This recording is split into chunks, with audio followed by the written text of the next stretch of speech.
Sir नमस्कार। Sir आज हम जानना चाहेंगे हाइपरटेंशन के बारे में। आज हमारे साथ है डॉक्टर सुमेर रामटे के साथ। सर हाइपरटेंशन क्या होता है इस बारे में थोड़ा सा बताएं। नमस्कार दोस्तों, मैं doctor Sumedh Ramteke, consultant cardiologist, Platina heart hospital Nagpur and Ramteke skin and heart associates Nagpur. तो आज हम हाइपरटेंशन क्या है उसके बारे में जानकारी प्राप्त करेंगे। सबसे पहले तो आप सबको आज वर्ल्ड हाइपरटेंशन डे है, उसके बारे में आपको अवेयरनेस होना बहुत जरूरी है। 17th of May is known as world hypertension day. Hypertension का मतलब ही होता है कि हाइपर एंड टेंशन, यानी हाइपर का मतलब ज्यादा और टेंशन का मतलब ब्लड के जो हमारे प्रेशर रहता है उसका वैल्यू अगर ज्यादा रहता है तो उसे हम हाइपरटेंशन कहते हैं।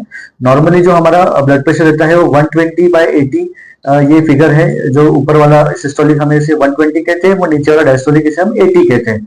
जब भी इसको जो रेंज रहेगा तो हमारा इन बिटवीन 110 to 130, ऊपर वाला इसको नॉर्मल कहते हैं और नीचे वाला जो है इन बिटवीन 70 to 80 to 85 तक। जब भी ऊपर वाला बीपी हमारा 140 या उसके ऊपर जाता है उसे हम हाइपरटेंशन कहते हैं। वो नीचे वाला बीपी 85 या 90 से ऊपर जाए तो उसे हम हाइपरटेंशन कहते हैं। वो उसके हिसाब से हमें दवाई चालू करना चाहिए।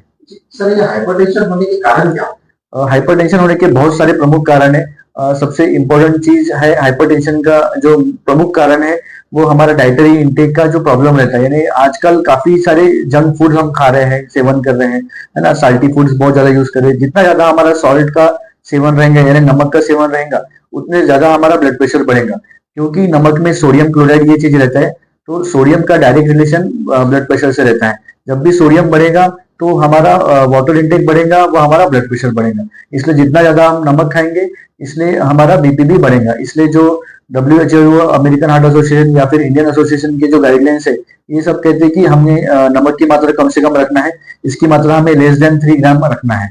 दूसरा इंपॉर्टेंट चीज यानी स्ट्रेस, कोई भी तरीके का स्ट्रेस, मानसिक स्ट्रेस, इमोशनल स्ट्रेस या फिर एकदम एक्सट्रीम फिजिकल स्ट्रेस, इन चीजों की वजह से भी हमें हमारा ब्लड प्रेशर बढ़ सकता है। तीसरा इंपॉर्टेंट चीज यानी स्लीप, यानी स्लीप अगर हम हमारा प्रॉपर नहीं हो पा रहा है, कम स्लीप हो रहा है, नींद बरोबर नहीं हो रही तो आपका ब्लड प्रेशर बढ़ने वाला है। चौथा है सीडेंटरी हैबिट्स, यानी कि हमारा अगर शारीरिक निष्क्रियता है तो उसकी वजह से भी ब्लड प्रेशर बढ़ सकता है।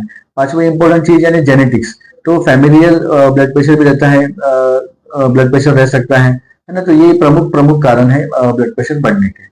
बात की जाए सर लक्षण की, तो बॉडी में जब हाइपरटेंशन उपजता है आने वाला है तो किस तरीके से सिम्टम्स दिखाई देते हैं और क्या क्या होगा। हाइपरटेंशन के प्रमुख सिम्टम हम जानेंगे तो आपके पास पेशेंट आता है, व्यक्ति आता है, वो कहता है कि उसे सिर में बहुत भारी लग रहा है, सिर दर्द हो रहा है, या फिर चक्कर आ रहा है, या फिर किसी किसी को सांस लेने में दिक्कत है। एसोसिएटेड फाइंडिंग भी रह सकती है, घबराहट जैसा लग सकता है, धड़कन भी अचानक से तेज हो सकती है। तो ये सिम्टम्स रह सकते हैं। प्रमुख जो सिम्टम है उनको सिर में दर्द होना, सिर भारी होना, चक्कर आना, बेहोशी जैसा लगना, आंखों के सामने अंधेरे आना, ये आपके हाइपरटेंशन के सिम्टम्स रह सकते हैं। सर हाइपरटेंशन अगर शरीर में हो जाए, ब्लड प्रेशर हो जाए, तो उसको हाइपरटेंशन की बीमारी और कौन कौन सी बीमारियों को साथ में लेकर आती है और साथ में उसको खड़ा होता है। आपको ये मान के चलना है कि हर 4 में से एक पेशेंट को भारत में हाइपरटेंशन है। वह इस हाइपरटेंशन के पेशेंट को साथ ही साथ हार्ट डिसीज होने की संभावना काफी ज्यादा रहती है। उसी के अलावा इनको कोलेस्ट्रॉल की बीमारी रहने की प्रॉब्लम भी बहुत ज्यादा रहती है। जिनका भी ज्यादा ब्लड प्रेशर रहता है या बीपी बहुत बढ़ता है उनको हार्ट अटैक आने की चांसेस काफी ज्यादा रहते हैं। उनको ब्रेन में अटैक यानी लकवा लगने के चांसेस बहुत ज्यादा रह सकते हैं। उनको किडनी में इंजुरी होने के चांसेस यानी एक्यूट किडनी इंजुरी या फिर क्रोनिक किडनी डिसीज होने के चांसेस बहुत ज्यादा रह सकते हैं। तो ये प्रमुख चीजें हैं, हार्ट, किडनी, हार्ट हो गया आपका, किडनी हो गया, ब्रेन, इन चीजों पे ज्यादा असर पड़ता है अगर आपका ब्लड प्रेशर ज्यादा रहता है। तो इसके अलावा बाकी शरीर के ऑर्गन्स में भी इन्वॉल्वमेंट होता है, जैसे कि आपके आंखों की रोशनी वगैरह, इसमें भी फर्क आ सकता है।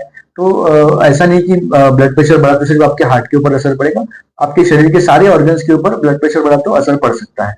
सर ये हाइपरटेंशन बीमारी शरीर में आने के लिए क्या इसकी एज लिमिट होती है। जो शुरुआती दौर से हम लोग जब पढ़ते आ रहे थे या फिर हम लोग लिटरेचर में पढ़ते थे तो एक था कि जैसे जैसे हमारा उम्र बढ़ेगा तो ब्लड प्रेशर भी बढ़ना ही है। बट ऐसा ये चीज नहीं है। अगर आप देखोगे तो आजकल काफी नौजवान लोगों में, यंगस्टर लोगों में भी ब्लड प्रेशर पाया जाता है। उसके पीछे का जो प्रमुख कारण है वो तो सबसे इम्पोर्टेंट स्ट्रेस लेना, क्योंकि अभी इतना कॉम्पिटेटिव हो गया, इसमें हम हमारा कॉम्पिटिशन खत्म तो नहीं कर पाएंगे, लेकिन इसके वजह से जो जितना मानसिक स्ट्रेस आता है उसके वजह से आपका ब्लड प्रेशर बढ़ता है। दूसरा है कि जो स्मोकिंग होता है, अल्कोहल होता है, तंबाकू, गुटखा, इन सभी का सेवन, वह सॉल्ट इंटेक का ज्यादा सेवन, इन सब चीजों की वजह से भी ब्लड प्रेशर बढ़ता है। सर बात की जाए हाइपरटेंशन की, तो क्या इस बीमारी को पूरी तरीके से ठीक किया जा सकता है, रिवर्स किया जा सकता है? बिल्कुल रिवर्स किया जाता है, कर सकते हैं, बिल्कुल इसको ठीक किया जा सकता है। इसके लिए आपको आपके डॉक्टर से, आपके कार्डियो से मिलना चाहिए। आपको खाने पीने में आपको ध्यान देना है कि ज्यादा नमकीन खाना नहीं खाना है, जंक फूड नहीं खाना है, जहाँ ज्यादा तेल वगैरह तेल की चीजें नहीं खाना है। इससे आपका ब्लड प्रेशर कंट्रोल होने में मदद होगा। ज्यादा से ज्यादा आपको हरी सब्जियां खाना है, ग्रीन लीफी वेजिटेबल्स खाना है, और वाटर इंटेक हमारा अच्छा रखना है, तो इससे आपका ब्लड प्रेशर कंट्रोल हो सकता है। ये हमारा मेन हो गया डाइट के द्वारा। दूसरा ड्रग्स के द्वारा, तो मेडिसिन के लिए आपको आपके डॉक्टर से मिलना रहेगा।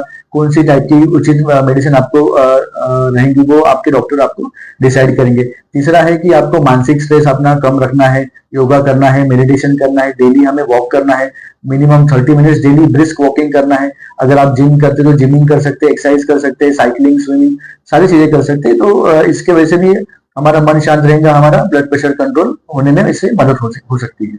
सर, आज वर्ल्ड हाइपरटेंशन डे है, तो इसके उपलक्ष्य में आप जनता को क्या एक संदेश देना चाहिए?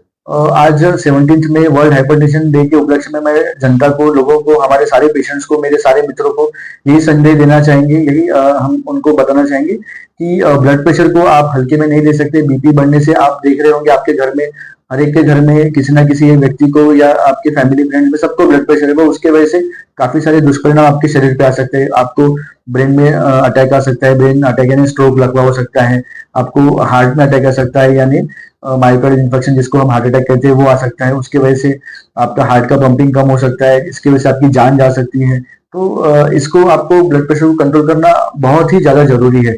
साथ ही साथ अगर आप देखोगे तो जिन लोगों को ब्लड प्रेशर रहता है तो साथ ही साथ में उनको डायबिटीज की भी चांसेस रहते हैं, शुगर बढ़ने की भी चांसेस रहते हैं, क्योंकि दोनों बीमारियां साइड बाय साइड चलती है। यानी ऐसा नहीं कि एक ही है। तो दो हमारी साइकिल के दो टायर है, उस टाइप का है ब्लड प्रेशर व शुगर। तो दोनों को कंट्रोल रखना है। वो आप उसके अगर दोनों को अच्छे से कंट्रोल रखेंगे तो आप अच्छी हेल्दी लाइफ स्टाइल जी सकते हैं, आप काफी लंबे समय तक जी सकते हैं। जी सर, बात की जाए आपके हॉस्पिटल की, तो प्लेटिना हॉस्पिटल नागपुर प्रसिद्ध माना जाता है। फिर भी हम जानना चाहेंगे सर कि इस हॉस्पिटल में क्या क्या बीमारियों का इलाज किया जाता है और क्या क्या नई पद्धति, नई टेक्नोलॉजी के साथ किया जाता है? हमारा प्लेटिना हार्ट हॉस्पिटल बर्डी में स्थित है। यहाँ पे हम regularly angiography, angioplasty, bypass surgery ये रेगुलरली रोज होते हैं। इसके अलावा हमारे यहाँ पेसमेकर भी किया जाता है। पेसमेकर यानी जिन लोगों की भी हार्ट की बीटिंग कम रहती है, जिसके वजह से उनको चक्कर आते हैं, तो इसमें हम पेसमेकर मशीन डालते हैं, तो उससे उनकी हार्ट की बीटिंग की समस्या सॉल्व हो जाती है। जिन लोगों के हार्ट की पंपिंग एकदम कम रहती है या जिन लोगों को धड़कन अचानक से तेज हो जाती है, तो उनको AICD यानी ऑटोमेटेड इम्प्लांटेबल कार्डियोवर्टर डिफिब्रिलेटर एक मशीन रहती है, जिसके द्वारा जब भी इस टाइप की धड़कन तेज होती है तो आपको अंदर के अंदर शॉक दिया जाता है, जिसे हम VT को शॉक देना कहते हैं। तो ये मशीन, AICD मशीन भी हमारे यहाँ रेगुलरली होती है। उसके अलावा एक CRT-D यानी कार्डियक रिसिंक्रोनाइजेशन ट्रीटमेंट डिफिब्रिलेटर, ये भी एक ट्रीटमेंट है जो काफी एडवांस टेक्निक है, जिसकी वजह से जिन लोगों के भी हार्ट की पंपिंग कम है, जिन लोगों को बार बार हार्ट फेलियर की वजह से भर्ती होना पड़ रहा है, जिनकी क्वालिटी ऑफ लाइफ खराब हो रही, इन लोगों को हम इस टाइप की मशीन डालते हैं, जिसमें हार्ट के दोनों चैम्बर्स में हम लोग वायर रखते हैं, वो मशीन को फिट करते हैं। इसे हम बाईवेंट्रिकुलर पेसमेकर या फिर कॉम्बो डिवाइस भी कह सकते हैं। इसी के अलावा आज के युग में नई पद्धति है जिसे हम टावी या टावर कहते हैं, यानी transcatheter aortic valve implantation या फिर transcatheter aortic valve replacement, जिसमें हम आपकी जो एओर्टिक वॉल जिसमें सुपरन आई है, एओर्टिक स्टेनोसिस जिसे कहते हैं, तो पुरानी पद्धतियों में इसे ओपन हार्ट सर्जरी करके ही क्लियर किया जाता था, यानी बदली किया जाता। अभी नई टेक्नोलॉजी के द्वारा हम टावी यानी जैसी तरीके से हम एंजियोप्लास्टी करते हैं, उसी तरीके से हम लोग डायरेक्ट आपकी वॉल चेंज कर सकते हैं, इसे हम टावी कहते हैं। इसके अलावा अगर आपके हृदय में छिद्र है, ASD, BSD, PDA, तो इसके भी इलाज हमारे यहाँ किए जाते हैं। जिन लोगों के ब्लॉकेज बहुत जटिल रहते हैं, बहुत कैल्शियम रहता है, उनको नई पद्धति द्वारा कटिंग बलून टेक्निक से हमें रिमूव करके स्टेंट डाल सकते हैं, या फिर एक रोटा अब्लेशन नाम का डिवाइस आता है, जिसमें हम ड्रिल करते हुए जो कैल्शियम एक्स्ट्रा रहता है उसे निकालते हैं। या और नई टेक्नोलॉजी में IVL यानी इंट्रावास्कुलर लिथोट्रिप्सी, इस टाइप का भी हम यूज कर सकते हैं। या फिर एक आके अभी एकदम रिसेंटली जो आया लेजर टेक्निक, उसकी भी हम लोग इस्तेमाल करके ब्लॉकेज को क्लियर किया जा सकता है। तो ये सारी तरीके हमारे हॉस्पिटल में उपलब्ध है। सर, बात की जाए मरीजों की, अगर किसी को आपसे परामर्श लेना हो, इलाज कराना हो, तो किस तरीके से प्लेटिना हॉस्पिटल तक पहुंच सकता है, किस तरीके से आप तक पहुंच सकते हैं? मुझे मिलने के लिए मैं मेरा नंबर आपको डायरेक्टली शेयर करता हूँ, 9179082358 या फिर 7410804994। इस नंबर पे आप कभी भी कांटेक्ट कर सकते हैं। मैं या फिर मेरी टीम के लोग ये नंबर हमेशा चालू रखते हैं, तो आपको जब भी कभी कॉल करेंगे तो आपको कभी ऐसा नाराज नहीं होना पड़ेगा, आप तक रिस्पांस आ जाएगा, आइदर मैसेज द्वारा या फिर फोन द्वारा। और हमारा हॉस्पिटल बर्डी पे स्थित है, प्लेटिना हार्ट हॉस्पिटल, यहाँ पे आप आ सकते हैं और अपना इलाज कर सकते हैं। आपको कॉस्ट वाइज भी हमारा हॉस्पिटल बहुत ही ज्यादा पेशेंट्स के लिए अच्छा है, तो उस तरीके का ऐसा प्रॉब्लम नहीं आना चाहिए। जितने भी हमारे पेशेंट्स आते हैं वो अच्छे से ठीक होके जाते हैं। वो हमेशा उनका कहना रहता है कि प्लेटिना हार्ट हॉस्पिटल जो है वो डॉक्टर वाइज भी, स्टाफ वाइज भी और कॉस्ट वाइज भी काफी हेल्दी है।